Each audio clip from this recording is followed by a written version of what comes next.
Hello my dear students, I wish आप सभी अपने अपने घरों में सेफ एंड हेल्थी होगी। जैसे कि बेटा आप सबको पता है, कोरोना जैसी महामारी के चलते सभी कॉलेज, स्कूल, अदर इंस्टीट्यूशंस बंद हैं। लेकिन स्कूल, कॉलेज, इंस्टीट्यूशंस बंद होने से ये नहीं है कि हमारा जो एजुकेशन का प्रोसेस है वो रुक गया हो। बहुत ही अच्छे प्रयास किए जा रहे हैं सरकार द्वारा भी, सभी टीचर्स के द्वारा, कि वो आपको टेक्निकली इंस्ट्रूमेंट के थ्रू आपको घर बैठे बहुत ही अच्छी एजुकेशन प्रोवाइड करा रहे हैं। अब हम अगर बात करते हैं कि हम सभी ने एक मिलजुल कर प्रयास करना है कि इस टाइम को हम किस से अच्छे तरीके से यूटिलाइज कर सकते हैं। जैसे कि बेटा हम सबको पता भी है और हम इतनी बड़ी इस महामारी को फेस कर रहे हैं, उससे लड़ रहे हैं। ये एक लड़ाई एक तरफ से कोरोना के विरुद्ध है और एक अगर हमारा संघर्ष है वो है कि हम सब ने मिलजुल कर हमारा जो सीखने का प्रयास है उसके साथ है कि हम सब ने सीखना नहीं रोकना। कि भाई स्कूल नहीं जा पा रहे इसका मतलब ये थोड़ी है कि हमारी लर्निंग बंद हो गई। हम सभी ने मिलजुल कर एक नई शुरुआत करनी है। अगर हम बात करें कि बेटा जी आप सभी कैसे सीखोगे, तो सबसे ज़रूरी इस बार इस नए तरीके से जो हमारी लर्निंग हो रही है उसमें सबसे पहला अगर आपको जो ध्यान देना है वो है बेटा इस बार प्लानिंग का। कि भाई हम सभी को इस बार एक प्लानिंग करनी है कि भाई सबसे पहले जो टीचर्स हमें यूट्यूब के थ्रू या बेटा दूरदर्शन के माध्यम से या केबल चैनल के माध्यम से जो भी विषय वस्तु को आप देखते हो उनको बेटा सिर्फ देखना और सुनना नहीं है। अगर हम बात करें एक शिक्षार्थी के लिए, जब वो किसी भी विषय वस्तु को सीखता है तो उसके लिए 4 कौशल बहुत ज़रूरी हैं कि वो उस विषय वस्तु को सुने, उस विषय वस्तु को देखे, उस विषय वस्तु को पढ़े और उस विषय वस्तु को लिखे।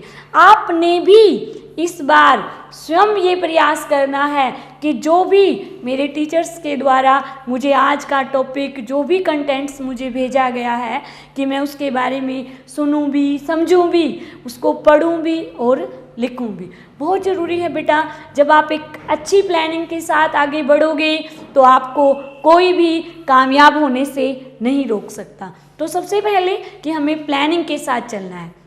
उसके बाद बेटा जी इस बार जो ये इतनी बड़ी समस्या है इसके लिए हमने जो आप सभी ने, जो आप एक लर्नर हो, आपने जो नई एक शुरुआत करनी है कि भी इस बार हमें घर बैठकर भी एक स्कूल की तरह ही पढ़ना है और उसी तरह से हमें डिसिप्लिन के साथ रहना है। जैसे स्कूल में जब आप लोग आते थे तो हम आपको डिसिप्लिन के अकॉर्डिंग बातें सिखाते थे।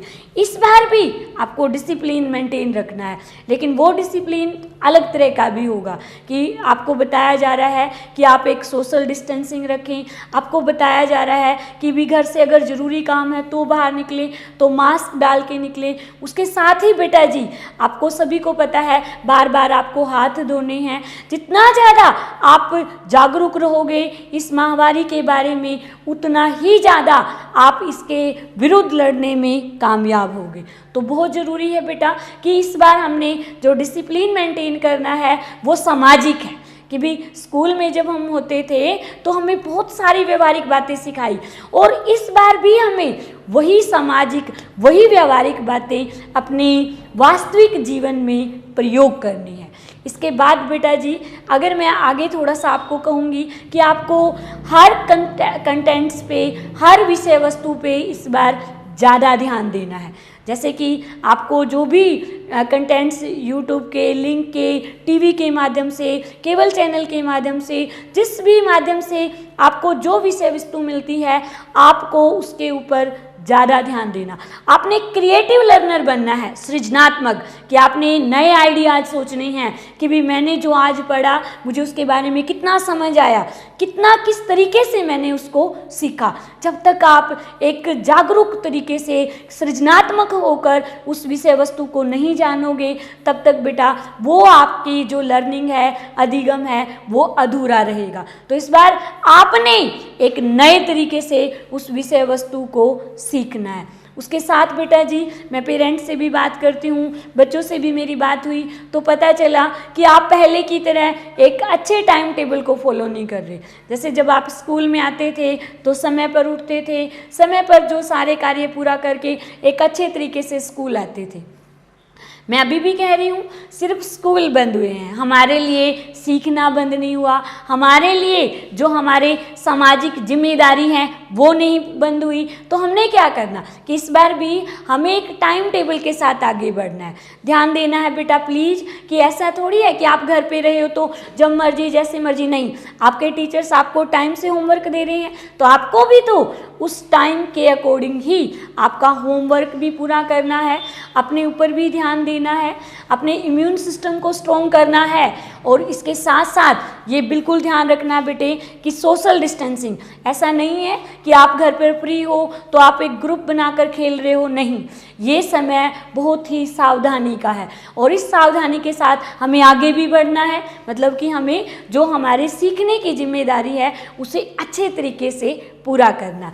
इसके बाद बेटा जी अब आपको एक बात और कहूँगी कि आपको ना सिस्टमैटिक भी तैयारी करनी है, कि जो टीचर आपको होमवर्क दे रहे हैं आप क्या करते हो, पता चला मुझे पेरेंट्स के थ्रू कि सिर्फ आप रिटन वर्क को पूरा कर रहे हो, जो टीचर्स ने आपको लर्निंग का, याद करने का जो होमवर्क दिया उसको आप इग्नोर कर रहे हो। ऐसे नहीं है बेटा, आप स्टेप बाय स्टेप आगे बढ़ो कि भाई डे टू डे का जो आपका होमवर्क है लिखने वाला उसे पूरा कर रहे हो, फिर बेटा जो याद करने का, जो समझने का टॉपिक है आप उसे पूरा कर रहे हो। हमें ना जब स्कूल में आएंगे तो एक नई नॉलेज के साथ स्कूल आना है कि जितना टीचर्स ने आपको क्लास वर्क, होमवर्क जो करवाया है आपने वो पूरा किया और एक ईमानदारी के साथ। तो प्लीज़ बेटा लिखो भी, जो डेली का काम डेली पूरा करो, ये नहीं पूरे 1 वीक का काम आप एक ही दिन में लिख रहे हो, फिर बेटा जो याद करने वाला है वो आप छोड़ रहे हो, नहीं। सबसे पहले आप स्टेप बाय स्टेप आगे बढ़ो कि जो डेली का जिस भी सब्जेक्ट का, हिंदी, इंग्लिश, मैथ, साइंस, जिस भी सब्जेक्ट का आपको जो भी होमवर्क मिला है आप उसी के अनुसार उसे सीखोगे। उसके बाद बेटा जी एक बात और कहूँगी कि जितना ज़्यादा हम सब एक प्रयास मिलकर करेंगे उतनी ही सफलता भी हमें मिलेगी। और आप तो मेरे इतने अच्छे स्टूडेंट्स हो कि जब हम किसी काम को सीखने के लिए जी जान लगा देते हैं, इस बार सिर्फ हमें नई लर्निंग के लिए टेक्निकल सूझबूझ लगानी है। ऐसा नहीं है कि भी चलो मैं मानती हूँ कि सबके पास मोबाइल फ़ोन अवेलेबल नहीं है, लेकिन हमारे गांव में घर घर पे दूरदर्शन चैनल है, टीवी के माध्यम से भी आप सीख सकते हो। आपके पास बेटा पुरानी किताबें भी होंगी, नई बुक्स भी होंगी, आप उनके थ्रू भी सीख सकते हो। आपने सीखने के लिए सबसे ज़्यादा सिर्फ प्रयास ज़्यादा करना है। कोई भी बहाना या कोई भी बाधा आपको सीखने से नहीं रोक सकती। जब आपने सोच लिया ना कि यस मुझे मेरे इस क्लास का काम इस बार साथ साथ करना है, तो बेटा आपके जो प्रयास हैं वो कामयाब भी होंगे। तो मैं उम्मीद करती हूँ जब मैं मेरे बच्चों से स्कूल में मिलूँगी, जब भी हम स्कूल में मिलेंगे तो मुझे लगना चाहिए कि मेरे बच्चे एवरीडे पढ़ाई करते थे और हम एवरीडे मिलते थे। क्यों? क्योंकि ये इंटरेक्शन इस बार हमारा कैसे हो रहा है, टेक्निकल की भी हम ऑनलाइन क्लासेज अटेंड कर रहे हैं, आप हमें देख रहे हैं, हम आपको पढ़ा रहे हैं, और एक्सपर्ट इतने अच्छे अच्छे जो दूरदर्शन के माध्यम से आपको घर बैठे शिक्षा दे रहे हैं, आप उन्हें सीख रहे हो, उनके बारे में जान रहे हो, उनके टॉपिक के बारे में आप कुछ नया सीख रहे हो। तो उम्मीद है इस बार हर बच्चा, हर मेरा स्टूडेंट्स मिलजुल कर एक प्रयास से जुटेगा, और जब तक बच्चे आप अपने बारे में सोच नहीं लेते तो कामयाबी नहीं मिलती। तो आपने सोचना है, समझना है, और इस बार इस कोरोना की लड़ाई में आपने भी कामयाब होना है। क्यों? हमारे लिए बाधा क्या है कि हमने अपना भी बचाव नहीं कर पा रहे या हम पढ़ नहीं पा रहे, लेकिन हम तो इन दोनों को दूर करेंगे। हम घर रहकर एक सही सामाजिक नियमों के साथ अपना बचाव करेंगे और उसके साथ साथ जो सीखने की विषय वस्तु है हम उसे सीखेंगे। तो सभी बच्चों से मेरी रिक्वेस्ट है कि प्लीज़ बेटा आप अपने आप को सेफ रखें, हेल्थी रखें, और जो भी हमें आज के टाइम में जो कंटेंट्स आपको जिस तरीके से समझाया जा रहा है, सिखाया जा रहा है, आप उसी तरीके से उस कंटेंट्स को, उस विषय वस्तु को अडॉप्ट करो। Thank you.